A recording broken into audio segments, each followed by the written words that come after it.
Assalamualaikum warahmatullahi wabarakatuh.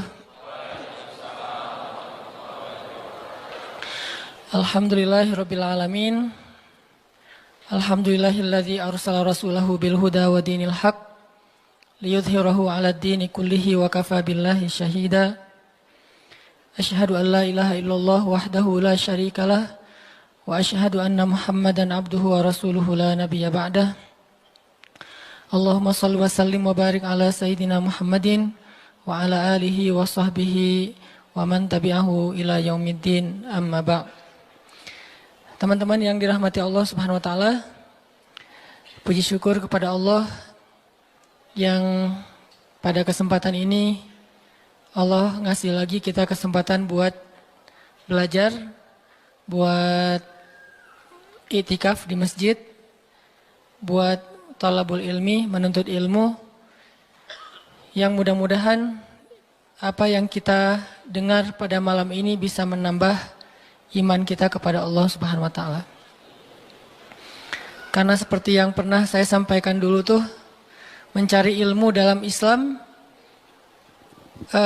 intinya adalah mengasah rasa, bukan menambah wawasan. Menambah wawasan itu kebaikan, tapi bukan inti dari ilmu. Inti dari ilmu itu adalah mengasah rasa di dalam hati.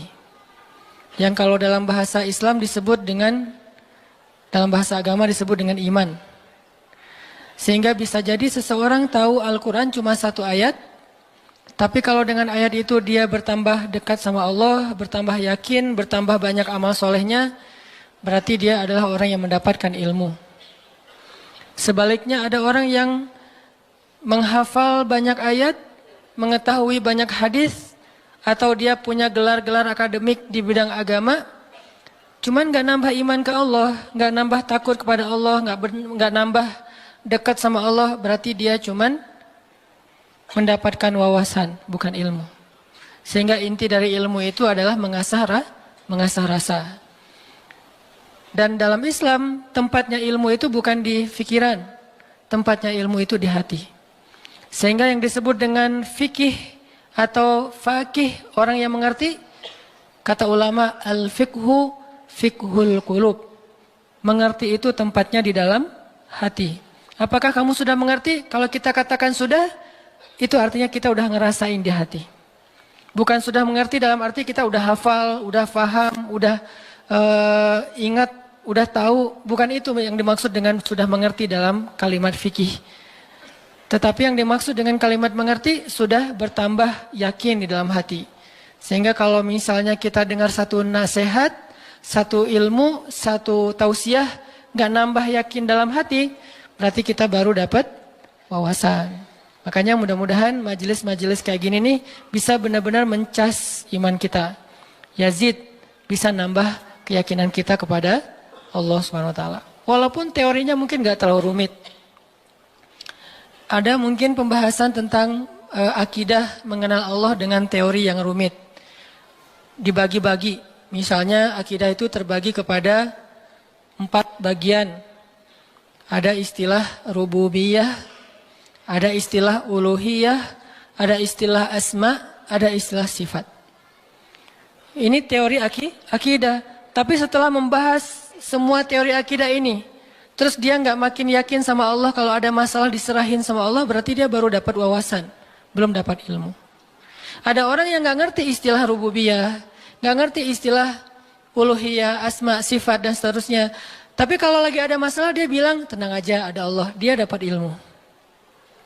Jadi kita jangan terlalu rumit dengan istilah, tapi berusaha untuk merasakan semua kebaikan-kebaikan dalam ilmu itu di dalam hati kita. Lagian kan kita nggak pengen belajar untuk dapat gelar akademis sebagai seorang LC, MA, doktor ya. Kan kita belajar pengen memperbaiki diri. Sederhana. Dan kita juga tidak belajar agama untuk menjudge orang lain. Untuk menghakimi orang lain. Untuk jadi bahan debat di sosial media. Kita belajar murni untuk memperbaiki diri karena kita sadar bahwa diri kita belum sempurna. Mudah-mudahan malam ini kita dapat apa yang kita cari. Terus makasih untuk kesekian kalinya buat teman-teman yang selalu hadir, yang istiqomah, yang bahkan diam-diam banyak yang datang dari tempat-tempat yang jauh, yang diam-diam banyak yang sudah berkorban untuk bisa hadir dalam majelis ilmu ini, yang mungkin udah berusaha semaksimal mungkin untuk hadir lebih awal, tapi ternyata qadarullah tetap nggak dapat tempat di dalam, harus tetap di luar. Maka mudah-mudahan Allah Maha tahu apa yang sudah teman-teman perjuangkan.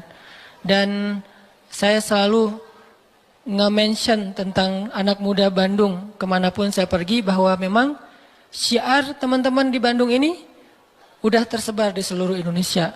Bahkan mudah-mudahan udah tersebar di luar Indonesia, bahwa semangat hijrah anak-anak muda Bandung ditiru oleh anak-anak muda di tempat-tempat yang lain insya Allah.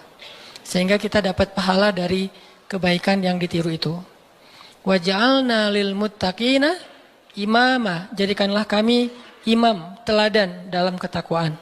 Jadi imam di sini bukan suami. Kalau itu masih lama kali ya. Imam di sini adalah teladan. Belum ada tanda-tandanya soalnya. Baik teman-teman, malam ini kita akan bahas tema plesetan dari salah satu grup band pada masanya. Yang tahu ini berarti usianya sekian. Saya juga nggak tahu karena masih muda. Nggak gaul makanya nggak tahu. Kalau nggak salah namanya Lamb of God ya. Jadi diplesetin jadi Mud of God. Tentang apa itu? Tentang, ini kalau yang plesetannya ya. Tentang gimana kita belajar memahami maunya Allah. Gimana kita belajar mengerti apa yang Allah kehendaki di dalam satu peristiwa kalau kita ngalamin sesuatu. Karena kalau kita nggak ngerti maunya Allah, nggak ngerti apa kehendak Allah di dalam apa yang kita alamin, kita jadi gampang putus asa. Kita jadi kadang-kadang malah berburuk sangka kepada Allah. Kalau udah berburuk sangka kepada Allah, pasti kita akan mengambil jalan-jalan yang harusnya kita hindari. Nah, kita belajar nih memahami Allah kayak gimana sih maunya. Dan orang yang dekat sama Allah ngerti banget yang gini-gini nih. Kita pengen belajar kayak gitu juga. Kan ada orang, sebutlah kita ya sama teman. Kita tuh udah dekat sama dia. Dari SD kita udah barengan. Sama-sama SD tapi beda SD-nya. Nggak lucu ya. Nggak ketawa gitu. Dari SD udah barengan, SMP barengan, SMA barengan, kuliah barengan, nikah sendiri-sendiri. Nah, udah dari dulu tuh kita udah kenal banget sama dia. Jadi kan kita udah punya feel ya. Udah ngerti banget lah, udah peka banget dia kayak gini, dia kayak gitu, dia lagi sedih, dia lagi marah, dia tersinggung. Kita udah ngerti banget nih. Begitu dia ngomong satu kata, kita langsung ngerti. Misalnya dia ngomong apa gitu. Oh, berarti dia lagi nggak enak hati nih. Dia WA aja nih. Di WA kalau dia bilang aku berarti lagi santai. Kalau dia bilang saya berarti dia lagi kayak ada masalah nih sama kita. Ya udah nanti saya tunggu di mana gitu. Oh, kayaknya ada salah nih. Jadi kita peka karena kita ngerti dia. Terus ada apa yang kita lakuin tuh kita ngelakukan sesuai dengan, karena kita empati ya. Kita ngelakuinnya sesuai dengan apa yang nyaman buat dia. Terus kalau dia misalnya ngelakuin sesuatu, kita ngerti kenapa dia melakukan itu. Nggak sampai seseorang suuzon. Kenapa ada orang suuzon sama dia? Karena nggak ngerti sama dia. Kenapa ada orang yang salah sangka? Karena nggak ngerti. Gitu juga kita ke Allah. Sahabat Nabi itu sangat mengerti Allah kayak gimana, Rasul kayak gimana. Sehingga ketika turun ayat Al-Quran, mereka bukan cuma ngerti teks atau makna dari ayat secara tekstual. Tapi mereka juga ngerti pesan di balik ayat itu. Ini berarti kita udah berusaha untuk berpikir dengan apa maunya Allah. Kalau bahasa agama dengan logika Rabbaniyah. Bukan dengan logika ilmiah. Tapi Rabbaniyah. Berpikir dengan logika Allah. Bukan dengan logika kita doang. Contoh teman-teman. Ketika turun ayat salah satu ayat terakhir yang turun kepada Nabi di Al-Maidah Al-yawma akmaltu lakum dinakum wa atmamtu alaikum ni'mati wa raditu lakumul Islam dinan. Hari ini telah aku sempurnakan untuk kalian nikmatku, singkatnya, dan aku ridhoi Islam sebagai agama bagi kalian. Ketika turun ayat ini, sebagian besar para sahabat bertakbir, Allahu Akbar, bahagia gitu. Kenapa bahagia? Karena ayat ini ayat berita gembira, artinya Islam udah sempurna. Islam sudah utuh, syariat udah beres nih. Tapi ada satu sahabat, yaitu Abu Bakar As-Siddiq, malah nangis ketika ayat ini turun. Ketika yang lain berbahagia. Ditanya sama sahabat yang lain, kayak Umar gitu, ya Abu Bakar, wahai Abu Bakar, kenapa kamu bersedih, kenapa kamu nangis? Bukankah ini ayat busyra, berita gembira? Kata Abu Bakar, ya ini ayat berita gembira. Terus kenapa kamu sedih? Soalnya kalau agama sudah sempurna, syariat sudah utuh, berarti tugas Nabi udah selesai. Kalau tugas Nabi udah selesai, berarti sebentar lagi Nabi akan kembali kepada Allah. Ini tanda-tanda perpisahan. Bisa dibilang kalau haji itu ada haji wada, ayat juga ada ayat wada, ayat perpisahan. Salah satu ayat perpisahan surat Al-Maidah ini. Barulah para sahabat yang lain realize, dan mereka pun menangis. Ini berpikir, merasanya itu udah benar-benar peka. Kalau bahasa kemanusianya empati gitu. Kayak saya pernah jalan sama istri.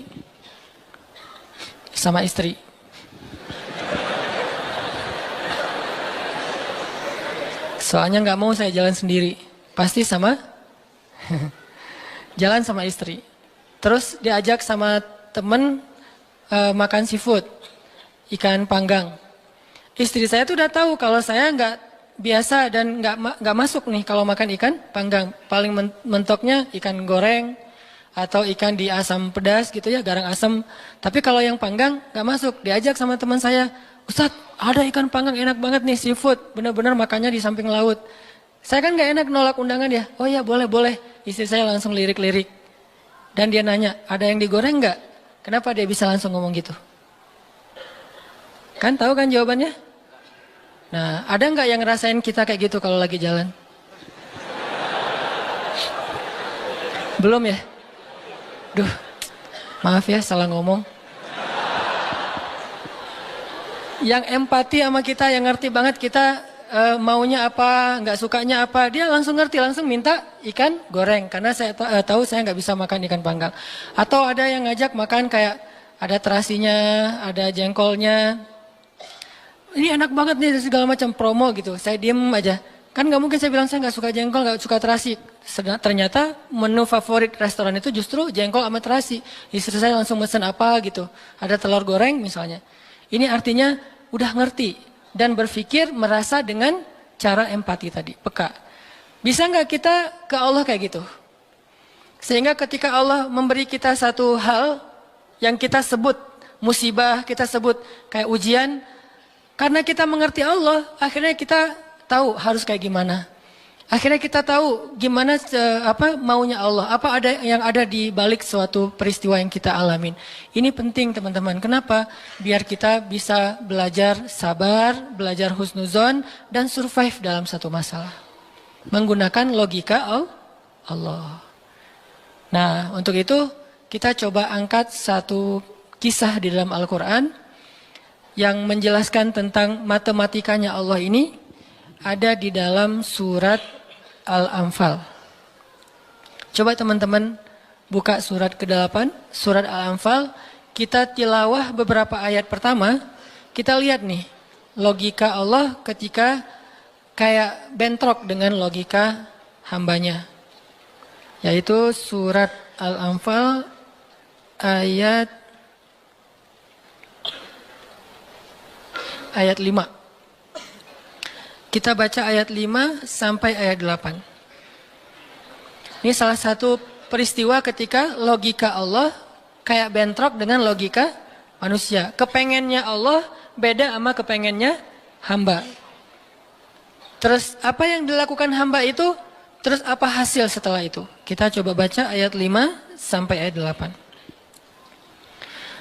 A'udzu billahi minasy syaithanir rajim. Silakan.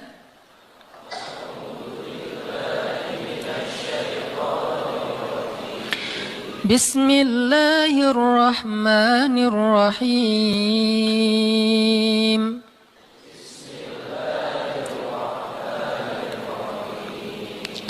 Kama akhrajaka rabbuka min baitika bil haqq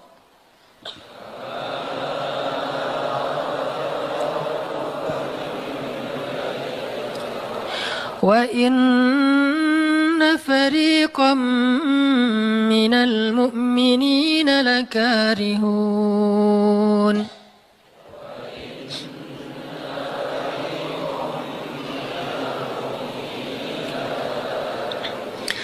يجادلونك في الحق بعدما تبين كأنما يساقون إلى الموت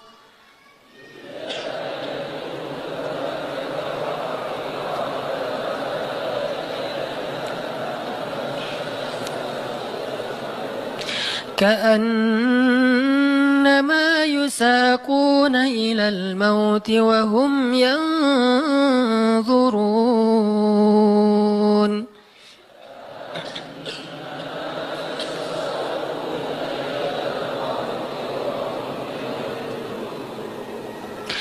وإذ يعدكم الله إحدى الطائفتين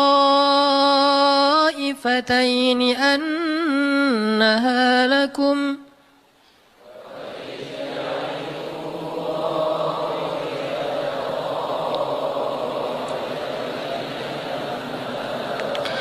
وتودون أن غير ذات الشوكة تكون لكم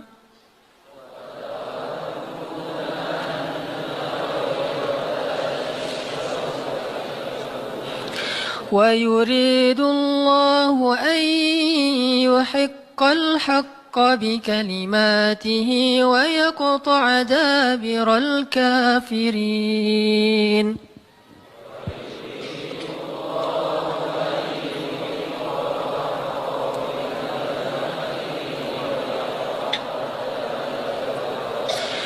ليحق الحق ويبطل الباطل ولو كره المجرمون.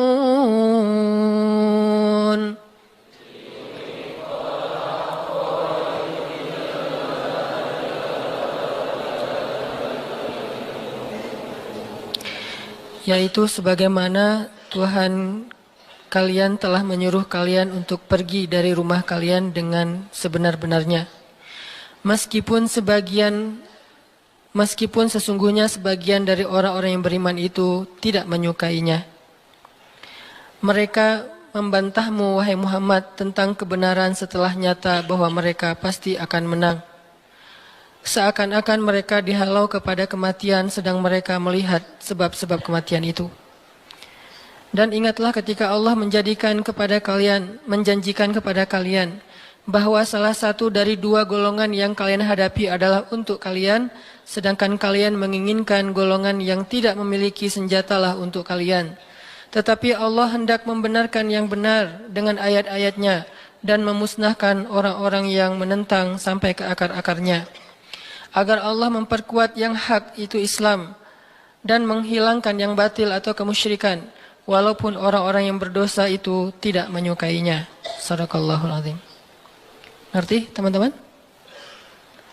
Agak kurang jelas ya. Kenapa kurang jelas? Karena kita mungkin sebagian belum membaca kisah yang ada di dalam ayat ini. Salah satu tips paling gampang kalau kita pengen ngerti ayat Al-Quran, baca dulu sejarah yang berkaitan dengan ayat itu. Kalau dalam ilmu tafsir itu disebut dengan asbabun nuzul. Peristiwa-peristiwa yang menyebabkan turunnya ayat tersebut. Contohnya surat Al-Anfal. Kalau teman-teman pengen ngerti surat Al-Anfal, coba sebelum baca surat Al-Anfal, baca dulu peristiwa Perang Badar secara lengkap. Nanti di buku sejarah tuh ada perang Badar, cari yang paling tebal biar nanti pas kita baca detail, banyak hal-hal kecil yang kita jadi ketahuan. Baca peristiwa perang Badar, setelah berkali-kali baca udah ngerti banget, kayak nonton film berkali-kali sampai hafal. Setelah itu coba baca surat Al-Anfal. Pasti beda. Seolah-olah kita ngalamin ketika ayat itu turun. Itulah bedanya sahabat sama kita. Mereka lebih mengerti Al-Quran karena mereka ngalamin. Nah kita kan cuma membaca teks sejarah, tidak mengalami. Tapi kalau kita baca sejarah berkali-kali lalu baca Al-Anfal, itu akan lebih berasa. Itu yang saya alami. Nah termasuk ayat yang tadi kita baca. Apa sih yang terjadi sampai turun ayat kayak gini? Yang terjadi dulu di tahun kedua setelah Nabi hijrah ke Madinah, orang-orang Mekah yang dipimpin oleh Abu Sufyan mau berdagang ke Syam. Apa yang mereka bawa dalam karavan dagang?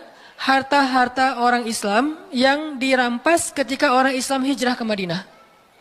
Jadi kayak misalnya Abu Bakar hijrah ke Madinah, harta Abu Bakar yang ditinggalin di Mekah itu dirampas sama Abu Sufyan. Terus ada Suhaib bin Amr Ar-Rumi hijrah ke Madinah. Semua harta yang ditinggalkan di Mekah, pasarnya, ladangnya, ternak-ternaknya diambil oleh Abu Sufyan lalu didagangkan ke Syam. Nah setelah 2 tahun kaum muslimin berada di Madinah, dapat kabar nih kalau Abu Sufyan dan karavan dagangnya baru pulang dari Syam membawa keuntungan hasil dagang harta kaum muslimin yang dirampas di Mekah. Berarti yang dibawa oleh Abu Sufyan harta siapa? Harta kaum muslimin ya, harta sahabat. Sehingga Nabi mengatakan, mari kita cegat Abu Sufyan yang ngelewatin jalur dekat kota Madinah. Karena memang itu jalur lintas antar negara. Mari kita cegat Abu Sufyan dan kita ambil kembali hak kita. Itu tawaran Nabi kepada orang-orang Muhajirin. Makanya bisa dibilang perang Badar ini perang khusus buat orang Muhajirin. Orang Ansor nggak boleh ikut. Karena awalnya juga pengen ngambil harta orang Muhajirin. Itu skenario awal. Mencegat karavan dagang untuk mengambil kembali hak mereka. Yang namanya karavan dagang kan nggak banyak pengawal. Beda dengan pasukan perang. Paling-paling pengawalnya 10-20 dibandingkan sahabat yang 300 orang, ini kecil. Sedangkan keuntungannya kalau berhasil mencegat besar. Jadi tantangannya, resikonya kecil, keuntungannya besar. Ini skenario awal. Sehingga para sahabat semangat. Udah 2 tahun kita kelaparan. Udah 2 tahun kita nggak punya apa-apa. Bergantung kepada orang Ansor. Nggak enak sama orang Ansor. Masa makan terus di rumah orang? Nah sekarang kebetulan harta kita lewat nih. Ya udah kita rampas lagi. Itu skenario awal. Udah siap-siap nih. Udah siap-siap mau berangkat jalan. Tengah jalan Abu Sufyan dapat berita. Kan pakai mata-mata gitu. Dapat berita bahwa kaum muslimin mau mencegat. Akhirnya Abu Sufyan langsung nelpon Abu Jahal. Jahal gitu. Nelpon Abu Jahal. Dan sinyalnya bagus lagi waktu itu. Langsung telepon. Gak putus-putus. Kita mau dicegat nih, coba kamu kirim pasukan untuk melindungi karavan dagang. Soalnya harta yang kami bawa juga ada hak kamu di situ. Jadi diiming-imingi. Abu Jahal pun kemudian mengumpulkan orang-orang Mekah sebanyak kurang lebih 1.000 orang untuk mengawal karavan dagangnya Abu Sufyan.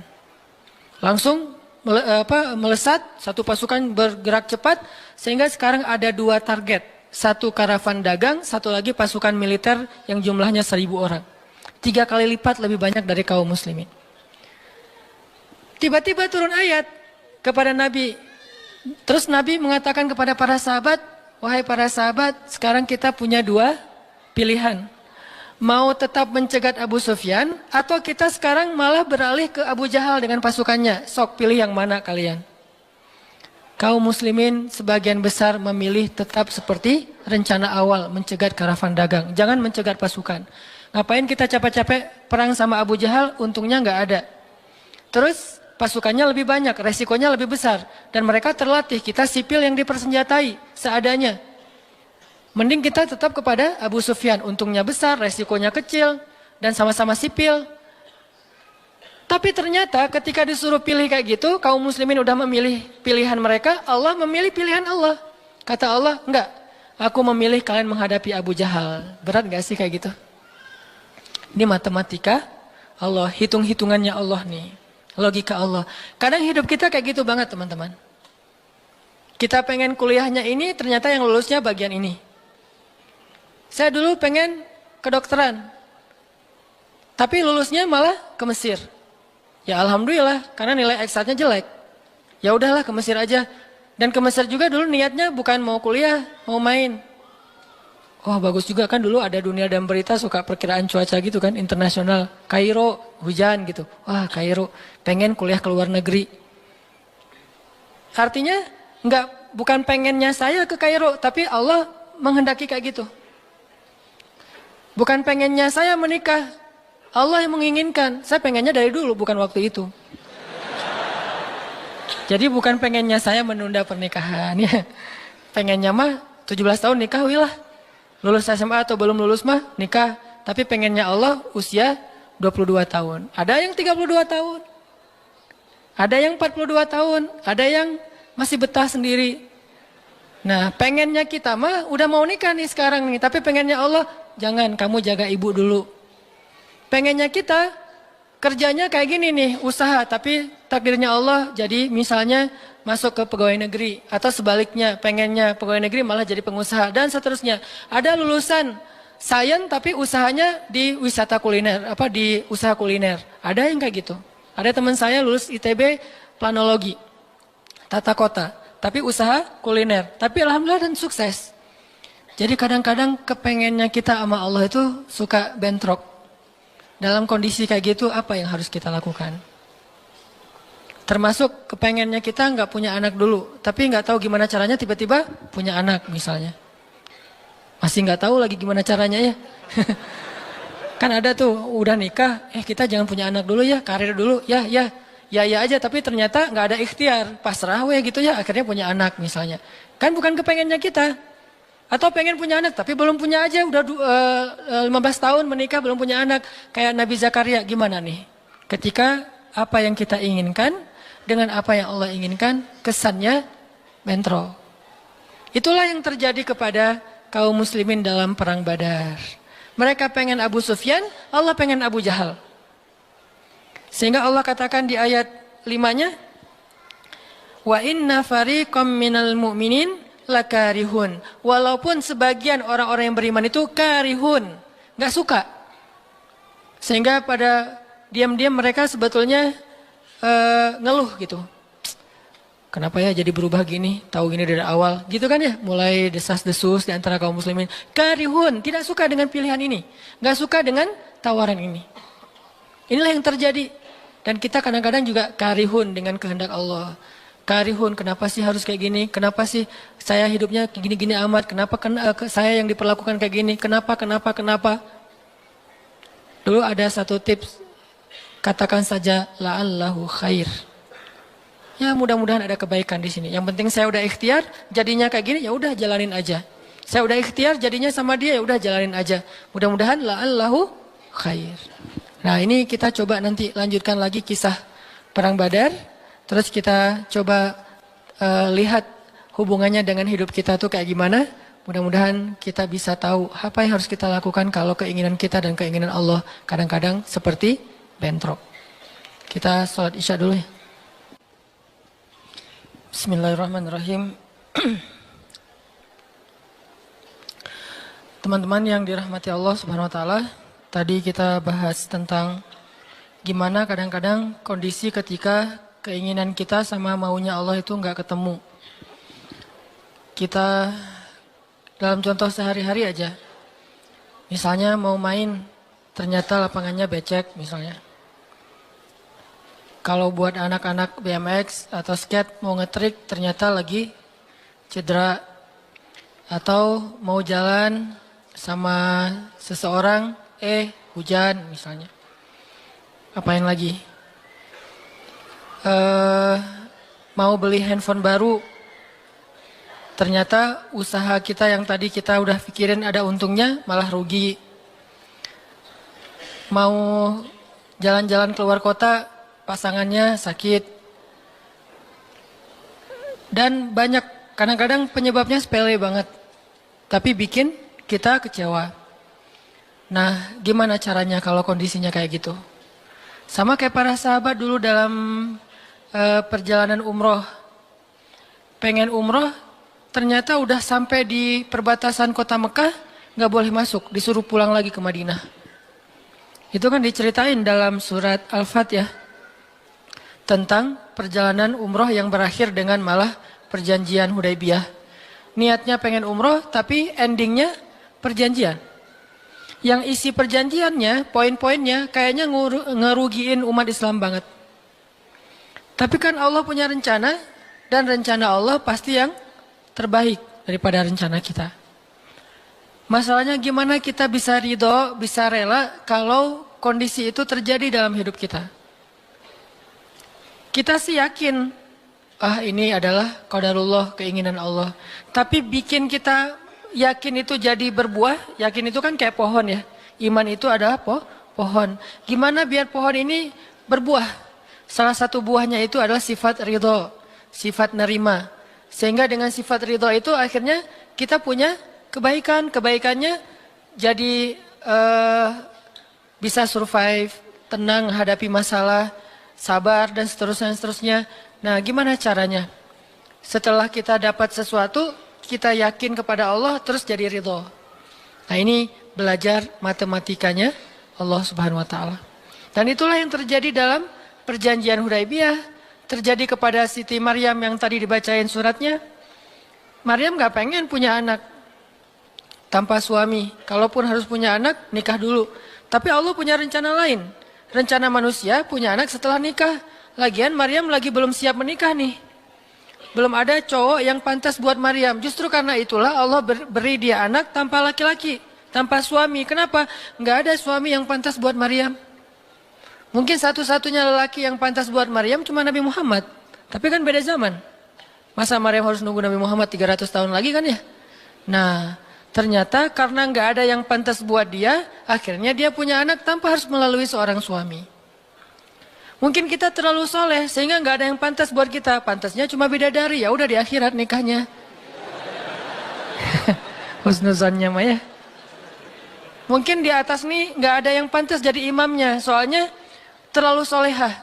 Jadi imam juga kayak ragu gitu. Aduh, ngimamin dia, hafalannya udah luar biasa, bacaannya lebih bagus, guru tahsin lah gitu. Saya baru belajar pratahsin, masa mau jadi imam seorang cewek yang guru tahsin? Karena dia terlalu keren, akhirnya nggak ada yang pantas buat dia nih. Maryam kayak gitu banget. Karena terlalu keren, terlalu soleh, sampai ulama aja ragu, Maryam ini nabi atau bukan gitu. Sehingga ada dua pendapat ulama, sebagian bilang Maryam bukan nabi, orang soleh. Tapi ada ulama yang bilang Maryam itu emang nabi, satu-satunya nabi dari cewek. Satu dari 4 perempuan yang sempurna. Dan di antara 4 itu kayaknya menurut sebagian ulama Maryam nomor 1 tuh. Walaupun secara usia Asia, Maryam, Khadijah, Fatimah. Tapi Maryam itu paling keren lah.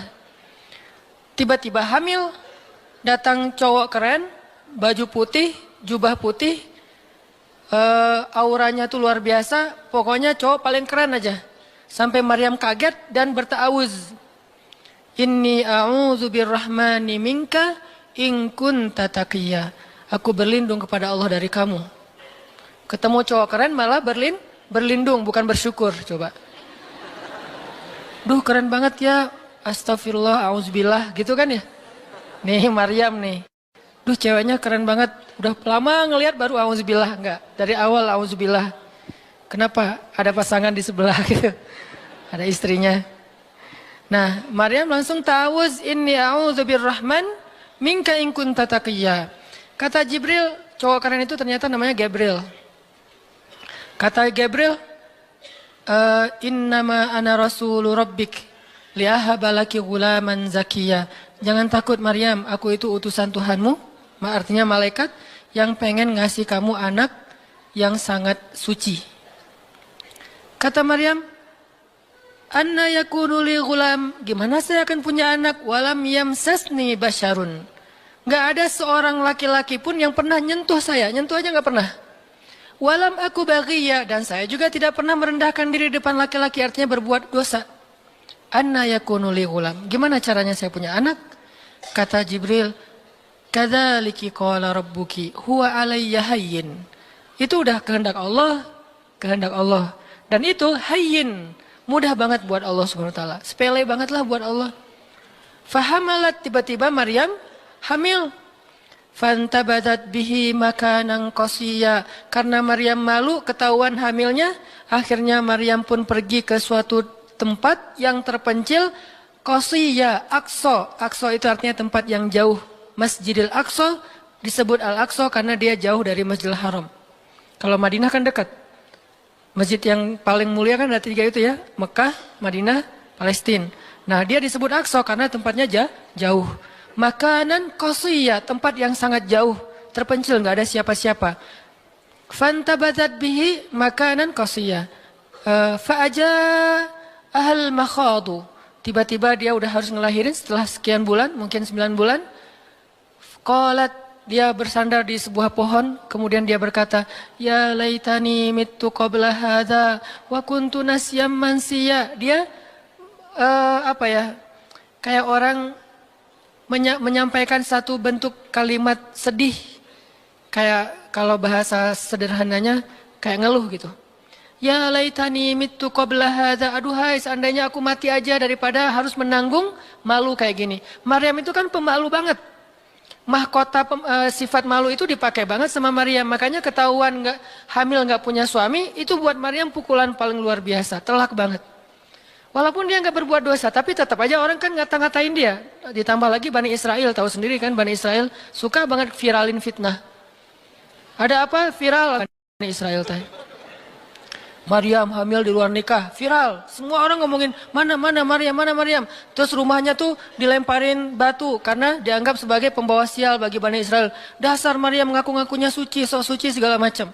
Sehingga Maryam bilang, ya laitani mittu qabla hadza. Aduhai seandainya saya mati aja sebelum ini terjadi pada saya. Sehingga saya menjadi orang yang tidak pernah dibicarakan oleh siapapun. Sedih. Berarti pengennya Maryam beda dengan pengennya Allah. Secara emosional, secara manusiawi, secara fitrah ada penolakan dan itu manusiawi. Maryam menolak. Begitu juga sahabat Muhajirin. Wa inna fariqam minkum lakarihun. Minhum lakarihun. Walaupun sebagian kalian itu dalam keadaan karih, menolak, nggak suka. Emangnya kita mau nerima musibah? Pasti kita nolak kan secara spontan, fitrah, manusiawi, nolak. Ya laitani mittu qabla hadza wa kuntu nasyan mansiya. Aduhai seandainya aku mati aja sebelum kejadian ini terjadi padaku, sehingga nggak ada orang yang ngomongin tentang aku. Jadi nggak ada trending topik tentang Maryam waktu itu. Dia berharap kayak gitu. Semua berita buka channel mana aja Maryam. Asal buka Instagram yang muncul duluan di home tuh Maryam. Viral banget, semua orang ngomongin Maryam. Sehingga Maryam bayangin, semua orang ngomongin kita se-Indonesia. Karena emang sebelumnya kan Maryam memang selebgram banget kan. Semua orang pengen nge-following Maryam. Jangankan yang cewek-cewek, yang cowok juga pengen nge-following Maryam. Cuman gak ada yang pantas. Semuanya kagum sama Maryam, respect. Tiba-tiba berubah. Kalau gak naik, jatuh kan gak berasa nih. Kita gak naik, jatuh. Paling keseleo dikit. Tapi kalau naiknya udah terlalu tinggi, jatuh kan lebih sakit nih. Maryam tuh naiknya udah terlalu tinggi. Saking tingginya sampai Nabi menyebut dia satu di antara 4 yang sempurna di muka bumi. Nggak ada perempuan yang sempurna kecuali 4 itu. Itu benar-benar dipuja-puja tuh Maryam. Pengen punya anak nanti namanya Maryam. Pengen punya istri kayak Maryam. Pengen punya ibu kayak Maryam. Pokoknya Maryam itu idola banget tuh di zaman tersebut. Bani Israel kalau suka lebaynya luar biasa. Kalau benci, wah noraknya juga luar biasa. Itu Bani Israel. Berlebihan gitu. Kalau suka habis-habisan sampai dijadikan Tuhan kan dulu mereka pernah mengangkat seorang laki-laki yang soleh jadi Tuhan. Namanya Uzair. Namanya Uzair. Disebut sebagai anak Tuhan. Kemudian juga Isa juga gitu. Bani Israel tuh luar biasa kalau suka. Kalau benci, wah habis-habisan juga tuh dijelek-jelekin. Kayak mereka ngejelek-jelekin Musa, Harun. Kalau Harun gak terlalu sih, Musa. Kayak mereka ngejelek-jelekin Nabi, malaikat Mikail, malaikat Jibril. Kan Bani Israel paling gak suka sama Jibril ya. Jadi gak ada orang Yahudi nama anaknya Gabriel tuh gak ada. Rata-rata nama anaknya Michael. Karena mereka senang banget sama Mikail, gak suka sama Jibril. Kenapa? Jibril itu kalau turun pasti bawa perintah. Wahyu kan? Jibril mah hese, bawa perintah wae gitu. Bawel Jibril menurut mereka. Kalau Mikail keren, bawa rezeki, bawa rahmat, bawa apa. Sehingga mereka senangnya sama Mikail. Dibikinlah film Jin versus Gabriel. Malah nggak yang baik itu waktu itu Jin. Kan banyak tuh film-film kayak gitu tuh. Itu memang dari dulu kayak gitu. Nah, Maryam naik tinggi, dipuja-puja semua orang. Maryam, kalau ketemu Maryam, fall back dong, gitu-gitu pada. Wah, pokoknya heboh aja sama Maryam. Tiba-tiba ada kasus, Maryam kan jatuhnya dalam banget sehingga Maryam tuh nggak siap perasaannya. Bukan karena dia sombong dan senang dipuja, tapi memang dia orang yang selama ini nggak melakukan kesalahan apapun, tiba-tiba dihadapkan dengan tuduhan yang sangat-sangat menyedihkan. Mirip dengan yang dialamin oleh Aisyah dituduh selingkuh. Orang sekelas Aisyah dituduh selingkuh kan berat banget. Kita aja dituduh macam-macam udah wah sedih kan, apalagi Aisyah. Sekelas Aisyah yang terjaga dituduh selingkuh. Maryam terjaga dituduh selingkuh. Ternyata diam-diam Maryam banyak banget ada versi gosip dia melakukannya dengan rahib. Ada gosip melakukannya sesama murid di Al-Aqsa. Ada gosip melakukan dengan Zakaria. Banyak gosip. Berat banget buat Maryam. Sehingga Maryam mengatakan, ya laitani mittu qabla hadha wa kuntu nasyan mansiya. Aduhai seandainya aku mati aja. Aduhai seandainya dulu aku gak bikin akun Instagram. Pasti gak akan jadi apa-apa gitu. Nyesel udah punya akun. Udah gitu banyak lagi yang ngomongin. Akhirnya turun ayat. Turun lagi Jibril. Turun malaikat. Fanadaha min tahtiha alla tahzani. Qad ja'ala rabbuki tahtaki sariya. Dipanggillah Maryam oleh malaikat itu. Ya Maryam, la tahzani. Kalau Abu Bakar, la tahzan. Kalau Maryam, la tahzani. Dua orang yang disebutkan kalimat la tahzan di dalam Al-Quran. La tahzan, innallaha ma'ana. Siapa? Abu Bakar. Kalau Maryam, la tahzani. Qad ja'ala rabbuki tahtaki sariya. Jangan sedih wahai Maryam, gak usah khawatir. Allah udah memunculkan mata air di bawah kakimu. Artinya, Allah yang akan merawat kamu. Allah yang akan ngebelain kamu. Allah yang akan deketin kamu. Allah bersama kamu, wahai Maryam. Apa pelajarannya di sini, teman-teman? Ketika Allah menggunakan logikanya yang kita tidak bayangkan, yang awalnya kita tolak, itu artinya Allah sedang memberikan kita kesempatan hanya akan ditolong oleh Allah saja, tidak oleh makhluk. Ketika Allah menempatkan kita dalam satu situasi yang sulit, yang sampai bikin kita kehabisan ide nih, gimana cara keluar dari situasi ini, itu berarti Allah lagi ngasih kita kesempatan masuk dalam sebuah situasi yang tidak ada yang bisa nolong kita kecuali Allah. Allah pengen nolong sendiri. Dan pertolongan Allah itu ajaib. Tapi kalau Allah tempatkan kita dalam sebuah situasi yang kita masih berpikir dan menemukan beberapa jalan walaupun belum pasti bisa, berarti kita masih diberikan kesempatan yang nolong kita itu makhluk. Oh, minta tolong ke si fulan, minta tolong ke si fulan. Tapi begitu kita mentok, kenapa ya kok berat banget nih masalah saya? Berarti Allah lagi menempatkan kita di sebuah situasi yang Allah sendiri yang akan menolong kita. Itulah perang Badar, itulah perang Ahzab, itulah Hudaybiyah, itulah Maryam, itulah banyak kisah kayak gitu. Situasi yang kayak udah mentok banget, yang nggak pernah kita bayangkan, yang kita awalnya pasti nolak secara spontan, berarti Allah lagi nempatin kita di sebuah situasi yang Allah pengen men-treat kita langsung sendiri, nggak mau pakai yang lain. Qad ja'ala rabbuki tahtaki sariya. Allah sendiri yang akan memunculkan mata air di bawah kakimu, wahai Maryam. Ayub juga kayak gitu. Semua dokter datang habis uang Ayub untuk biaya dokter tapi nggak sembuh. Kenapa? Allah nggak pengen kesembuhannya dengan cara-cara yang kebayang oleh Ayub. Allah nggak pengen kita dapat jodoh dengan cara yang kebayang oleh kita. Reunian, stalking Instagram, salah ngambil kebab. Pokoknya yang kebayang sama kita itu nggak akan. Kenapa? Allah pengen ngasih kita cara yang cuman Allah sendiri yang tahu dan itu surprise. Dan itu istimewa banget. Apa itu? Kalau saya tahu berarti bukan surprise kan? Tunggu aja, masing-masing punya rahasia sendiri-sendiri. Dan ini yang bikin kita terus berharap. Sehingga Maryam tiba-tiba ngelihat di bawah kakinya sama Isa udah ada mata air. Minumlah dari mata air itu. Terus kata Allah, "Wa huzzi ilaiki bijid'in nakhlah Tusaqit alaiki rutoban janiyya. Ya Maryam, goyangkan pohon kurma yang ada di sebelahmu. Kan dia tadi bersandar di pohon kurma pas ngelahirin. Terus disuruh goyangin tuh pohon kurma. Saya pernah bilang, bayangin gimana seorang perempuan yang baru ngelahirin, yang lagi lemah disuruh goyangin pohon kurma. Pohon kurma itu ukuran diameternya sebesar meja ini nih. Lebih besar daripada diameter pohon kelapa. Bayangin, ngegoyang pohon kurma sebesar ini, seorang perempuan, goyang gak tuh pohon? Gak bakal, laki-laki aja gak goyang, apalagi sendiri. 10 orang laki-laki aja ngegoyang pohon kurma segede ini, belum tentu goyang. Goyang aja enggak, apalagi sampai ngejatuhin buah kurma. Kalau buah kurma yang udah tua jatuh masih mending, ini yang muda jatuhnya tuh. Berarti kan goyangnya lumayan tuh. Berapa skala Richter ya? Yang muda jatuhnya, rutoban janiyya, bukan kurma yang tamar, yang udah tua, yang udah emang dihembus juga pakai angin, jatuh enggak. Wahuzzi, goyangkan pohon kurma itu ya Maryam. Apakah Maryam berpikir, Allah kalau ngasih perintah yang logis deh? Enggak kan? Kan Allah tahu ini pohon kurma dan saya baru ngelahirin, masa disuruh goyang? Enggak. Logika kayak gini, pertanyaan kayak gini, enggak muncul dari orang yang udah pasrah banget sama Allah, yakin kalau Allah yang perintahkan, lakukan aja deh. Gak usah tanya gimana nanti hasilnya, itu bagian Allah, bagian kita ngelakuin apa yang Allah perintahin, disebut dengan ikhtiar. Kadang-kadang ikhtiarnya nggak nyambung dengan hasil, tapi Allah suruh, ya udah lakuin aja. Maryam pegang tuh pohon, baru digoyang dikit, udah langsung berguncang. Tusaqit alaiki, jatuhlah, bukan jatuh, berjatuhanlah, berarti banyak nih. Berjatuhanlah untukmu rutoban janiyya, buah-buah kurma yang masih muda tapi manis. Artinya apa? Hasilnya Allah yang pilih.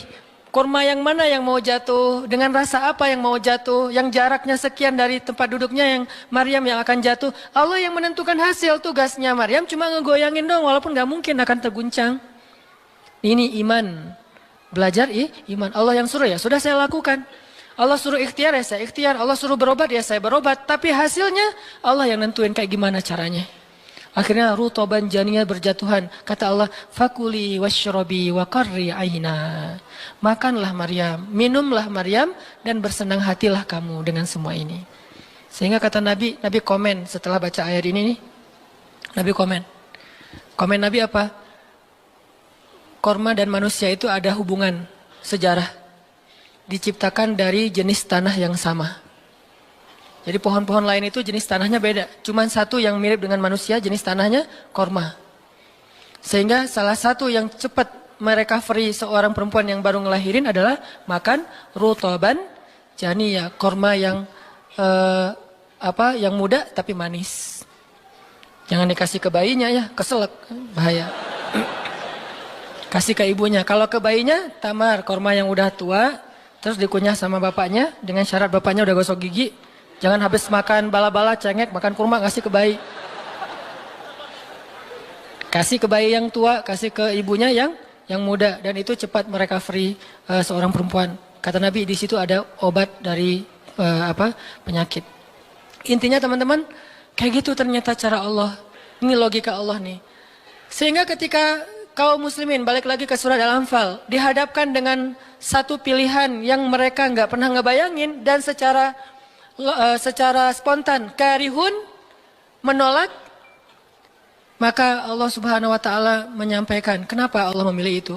Karena kata Allah, tujuan dalam pencegatan ini bukanlah mengambil harta, tetapi untuk menunjukkan mana yang benar, mana yang batil. Ya sudahlah, daripada menentang Allah, sami'na wa ta'na, ikut. Walaupun sebetulnya hatinya masih karihun, nggak rela gitu. Ikutlah pilihan Allah dan Rasul. Mereka pun ganti rute, dari yang tadi rute mau mencegat Abu Sufyan, sekarang rute kepada Abu Jahal. Mulai ngutus mata-mata Abu Jahal, berapa pasukannya segala macam, bermalam di sebuah tempat di daerah situ. Malamnya Nabi itu nggak bisa tidur. Nabi sepanjang malam beristighosah. Jadi istighosah itu teman-teman salah satu di antara sunnah-sunnah Nabi SAW. Apa istighosah artinya? Doa yang sangat lama. Nabi malam itu sama Abu Bakar berdua nggak tidur, yang lain pada tidur kan besok mau perang nih. Malam ini mereka tidur, besok mau tanding aja disuruh tidur kan ya. Apalagi besok mau perang, tidur, wajib tidur. Yang belum tidur pokoknya pura-pura tidur. Tidur aja. Kayak kita besok mau akad kan harus tidur ya. Walaupun susah tidurnya.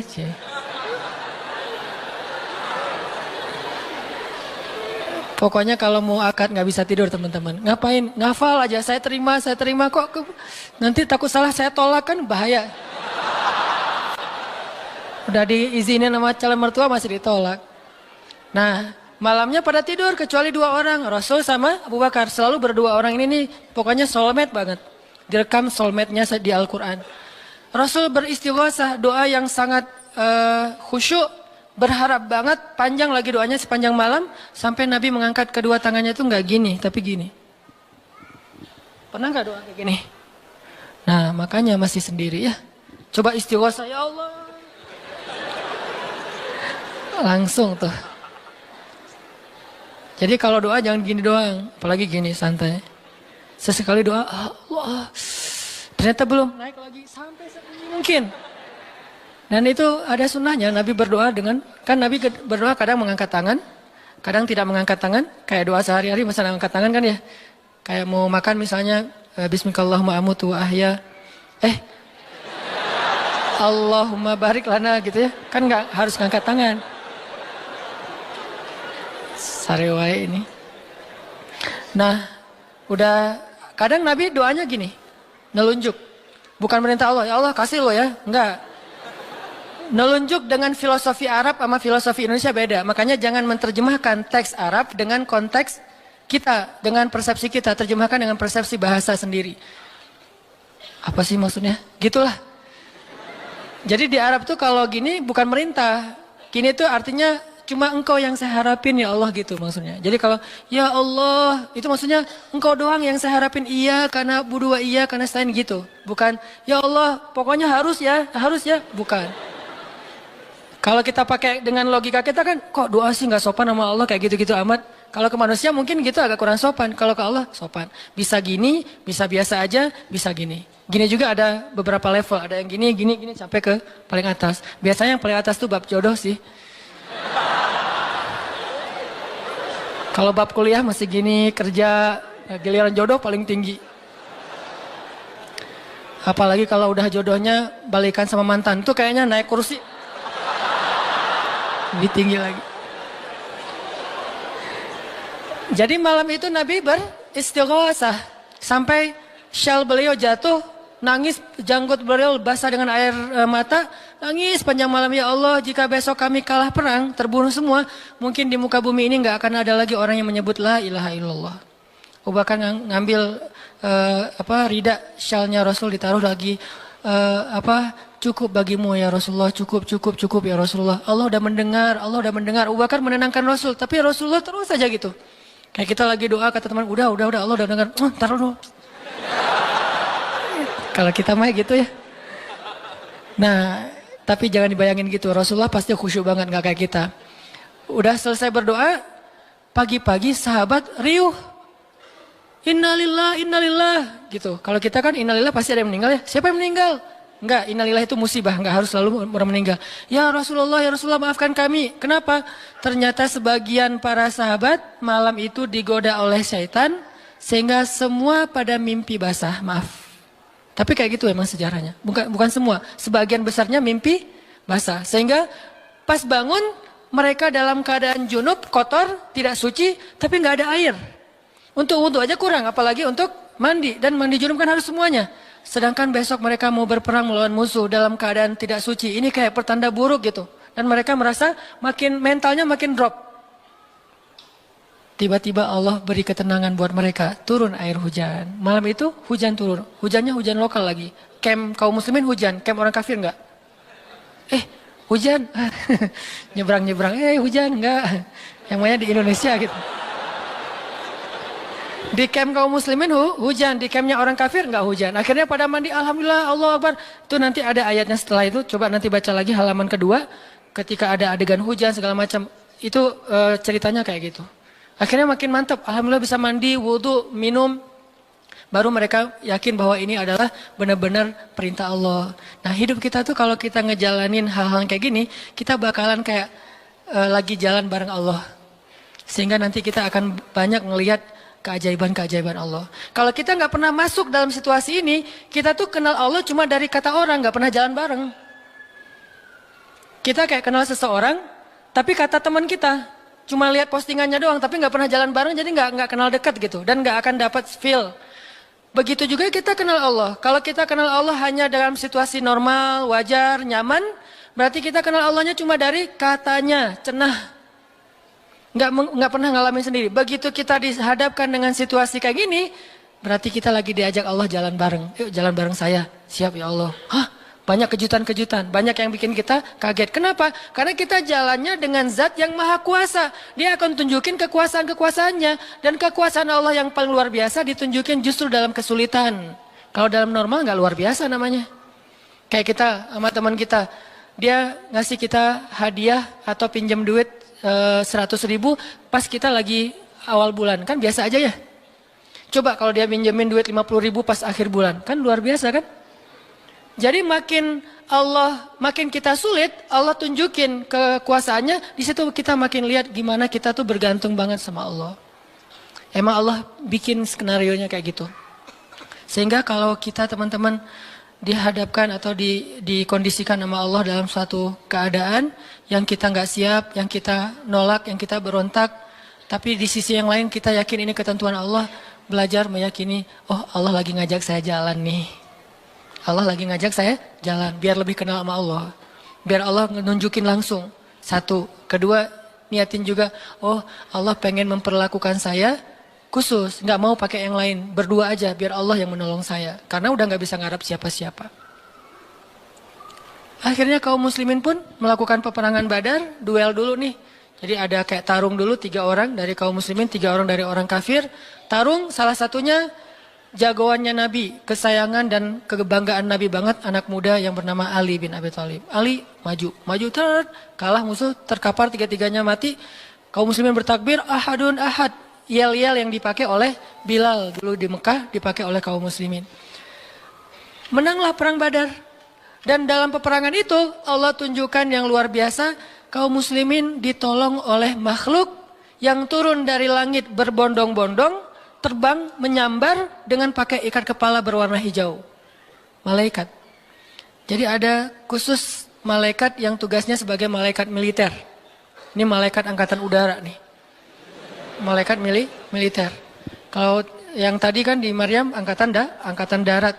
Jadi ngasih korma segala macam. Ini angkatan udara. Nyambar dari atas, bayangin. Kaum muslimin lagi perang, tiba-tiba serangan udara, kan luar biasa tuh. Dan ini pertolongannya munculnya kenapa? Karena kaum muslimin memilih pilihan Allah. Menggunakan logika Allah. Di logika itu, di jalan itu, di kondisi itu, Allah bakalan nunjukin banyak keajaiban. Kalau kita pengen lihat keajaiban, belajarlah untuk bersabar kalau kita tiba-tiba berada dalam kondisi kayak gitu. Kalau enggak, kita enggak akan pernah ngelihat keajaiban dan kebesaran Allah. Tiba-tiba datang malaikat nyamber, terus pergi lagi, nyamber lagi. Itu berbondong-bondong tuh, ribuan malaikat. Ngapain sih kok banyak banget ribuan malaikat? Sebetulnya satu malaikat juga ngehembus kan habis tuh orang kafir ya. Ya apaan sih orang-orang, habis kan ya? Gampang kan buat malaikat, kenapa sampai ribuan? Kata Allah alasannya bukan untuk ngancurin orang kafir. Alasannya untuk meneguhkan orang beriman. Jadi Allah kirim banyak tujuannya untuk meneguhkan orang beriman. Sehingga bertambahlah keyakinan mereka kepada Allah Subhanahu Wa Taala. Kita aja yang memang tidak diberikan kesempatan bisa ngelihat malaikat. Tapi malaikat itu nolongin kita. Terutama nolongin teman-teman yang masih fisabilillah. Itu Allah, malaikat dekat banget sama mereka. Saya udah gak tega nyebutnya. Udah lama kan saya gak menggunakan kata itu ya. Gak tega juga lama-lama. Teman-teman yang masih sendiri, yang masih dalam penantian, malaikat itu kalian gak sendiri. Ada malaikat di sebelah. Malaikat juga kasihan sama kita. Kita aja yang gak ngelihat. Ada malaikat. Kenapa di sini? Saya khusus ditugaskan nemenin orang-orang kayak kamu dan teman-teman kamu. Oh ya, malaikat yang khusus nemenin yang berstatus J tadi. Ada hadisnya Ustadz? Enggak ada sih. Tapi yakinlah bahwa malaikat itu diutus untuk menolong orang-orang yang sabar. Status sabar kan bisa status masalah tadi, bisa masalah rezeki, bisa masalah sakit. Pokoknya ada malaikat aja yang nolongin mereka. Ngedoain mereka, berselawat untuk mereka. memberikan naungan rahmat untuk mereka. Pokoknya banyak tuh. Apalagi para sahabat yang tadi mau memilih pilihan Allah walaupun awalnya nolak, karihun. Karena udah milih pilihan Allah, Allah berikan pertolongan yang luar biasa. Mungkin kalau tadi mereka maksain pilihan sendiri, bisa jadi dua-duanya nggak dapat. Abu Jahal nggak dapat, Abu Sufyan nggak dapat apa-apa. Untungnya mereka bersabar memilih pilihan Allah. Itulah hidup. Makanya teman-teman, kalau pas kita dapat satu musibah atau satu masalah, satu ujian, kehilangan sesuatu, itu berarti kita dikasih kesempatan untuk ngedapetin sesuatu yang lebih baik. Gimana caranya? Berhusnuzon kepada Allah. Karena kata Allah, Ana inda dhanni abdi bi. Aku tergantung prasangka hambaku kepadaku. Berarti kalau kita misalnya lagi dapat masalah, terus kita berhusnuzon, oh Allah pengen ngasih yang lebih baik. Itu Allah berarti kayak gitu. Kan kesempatan kan? Kenapa kita malah gunain kesempatan itu untuk bersuuzon? Kenalah kita dengan apa yang kita persangkakan. Aku tergantung prasangka hambaku kepadaku. Pas ada musibah kehilangan sesuatu, oh mungkin memang Allah pengen ngasih saya yang lebih baik dari ini. Ini kan udah lama saya pakai ini, udah 2 tahun, 3 tahun, pengen diganti sama Allah. Itu gitu banget Allah tuh sama kita. Terus kenapa kita gak mau berprasangka baik kalau kayak gitu? Masalah yakin. Kalau kita malah pas dikasih musibah kehilangan sesuatu bilang, apa lagi maunya Allah, kayaknya Allah gak senang dengan saya taubat nih. Maka Allah juga akan memperlakukan kita kayak kita prasangkain. Makanya kalau kita dapat musibah, ujian, itu berarti kita dikasih kesempatan untuk memikirkan sesuatu yang baik yang akan Allah kabulkan. Kalau gak dikasih itu, berarti kita gak dikasih kesempatan memikirkan yang lebih baik. Begitu dikasih, oh saya harus mikirin yang lebih baik nih. Kayak gitu aja terus. Apapun musibahnya. Termasuk yang tadi gagal dalam hubungan, diputusin atau ditolak. Kita mikirin, oh berarti Allah mau ngasih yang lebih baik dari dia. Ternyata tetap ujung-ujungnya dia juga. Kok bisa? Oh berarti dia diperbaiki sama Allah. Dibuat lebih baik, dibuat lebih soleh, lebih pantas, baru bareng dengan kita. Coba kalau nggak dibuat lebih soleh udah langsung jadian. Kan bisa bahaya juga buat kita. Stres juga kan mikirnya ya. Makanya Nabi mengatakan, sebaik-baik perhiasan adalah istri yang soleha. Itu benar-benar menyenangkan hati. Kebahagiaan bagi laki-laki itu adalah memiliki seorang istri yang soleha. Istri yang soleha itu bukan cuma istri yang hafal Qur'annya banyak, yang hafal hadisnya bukan wawasan. Istri yang soleha itu istri yang akhlaknya baik.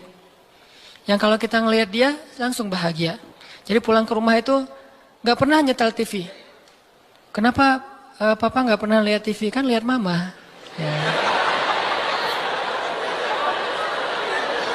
Yang lama nonton TV, pasti ini nggak nyaman ngelihat istrinya nih. Jadi kalau sampai rumah bikin kopi, duduk di tengah ruangan, lihat istri lalu lalang gitu. Pak, TV-nya di situ, ngapain ke sana, kemana mama pergi? Itulah hiburan buat papa. Berat juga Pernah nggak ngomong kayak gitu? Belum. Gimana mau ngomong, nggak ada orangnya ya. Nanti kalau udah ada gitu tuh. Makanya saya jarang nonton TV, sering nonton YouTube soalnya. Nah ini ya teman-teman. Jadi kita berprasangka begitu dikasih musibah, oh berarti Allah pengen ngasih yang lebih baik.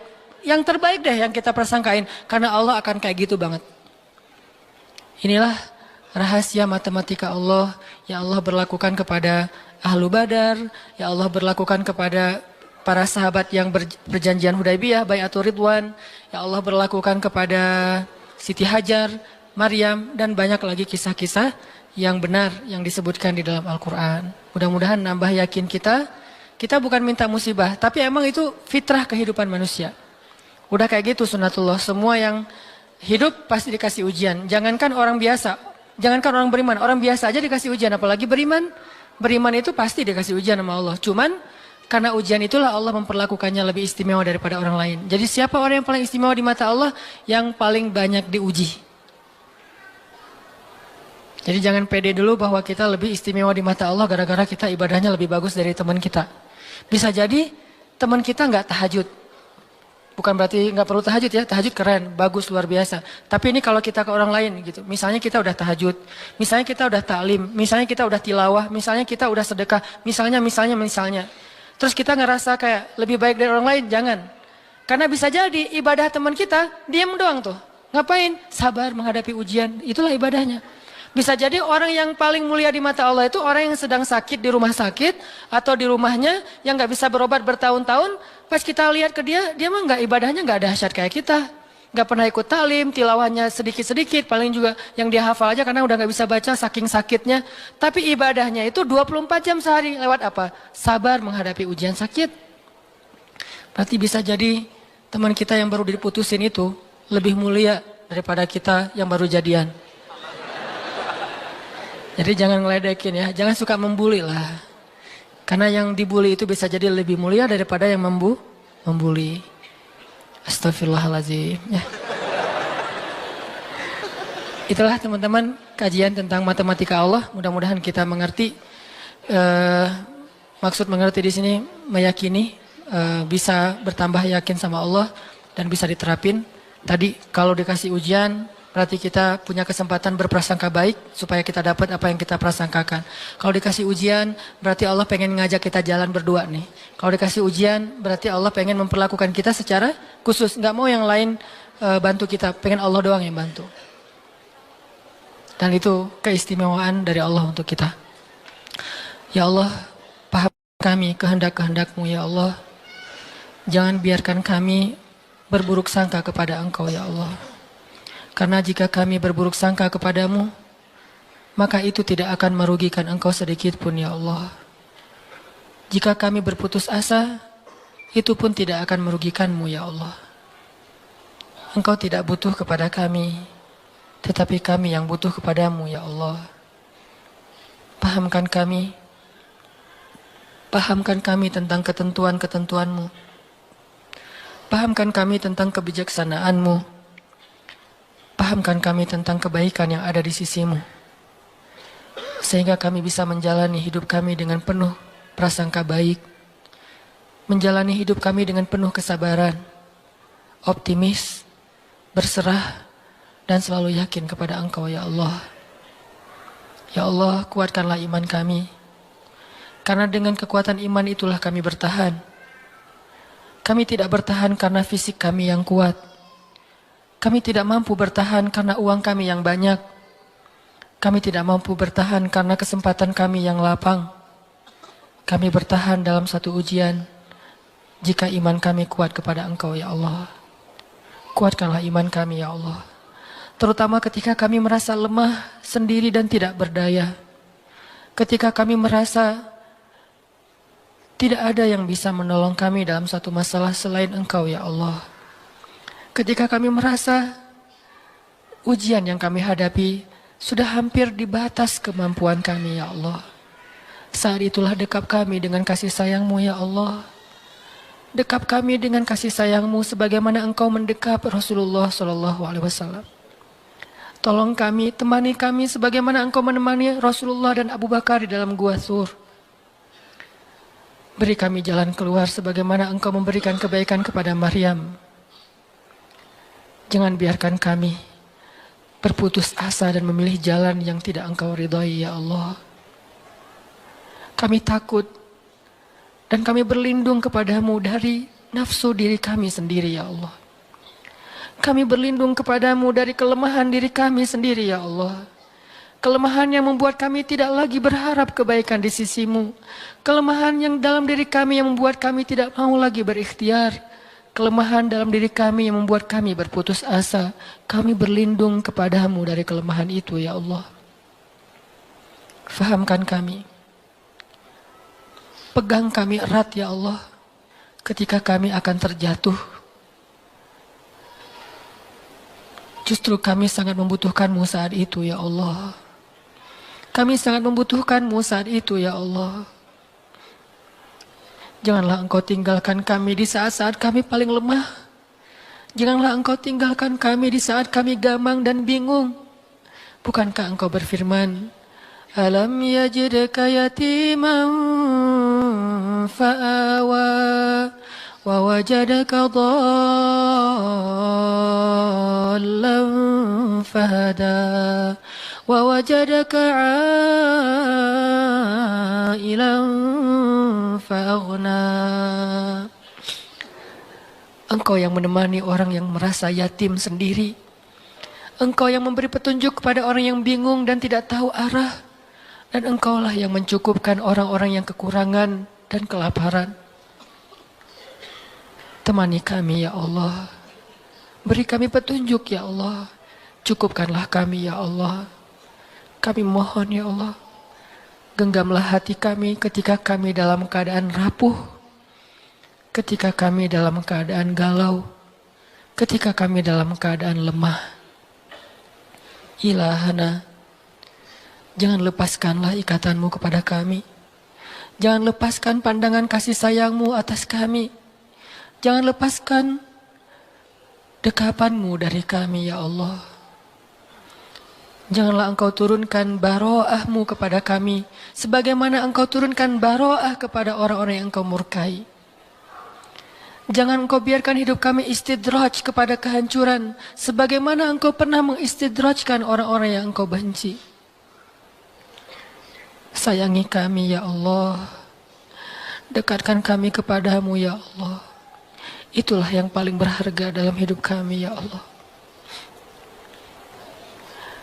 Kadang kami bisa menjauh dari seseorang yang kami sayangi. Kadang kami bisa kekurangan dari hal-hal yang kami butuhkan. Kadang kami bisa merasa lemah dan tidak berdaya. Tetapi asalkan Engkau ada di sebelah kami, asalkan Engkau bersama dengan kami, maka semua itu akan bisa kami lalui ya Allah. Jangan tinggalkan kami sedetik pun dalam hidup kami ya Allah. Jangan tinggalkan kami sedetik pun dalam hidup kami ya Allah. Rabbana, dengarkanlah doa-doa kami ya Allah. Perkenankanlah permohonan-permohonan kami ya Allah. Terimalah amal-amal kami walaupun masih sedikit dan banyak keterbatasan. Dan ampunkan dosa-dosa kami ya Allah. Rabbana atina fid dunya hasanah wa fil akhirati hasanah wa qina adzabannar. Subhanakallahumma wa bihamdika asyhadu an la ilaha illa anta astaghfiruka wa atubu ilaik. Assalamualaikum warahmatullahi wabarakatuh.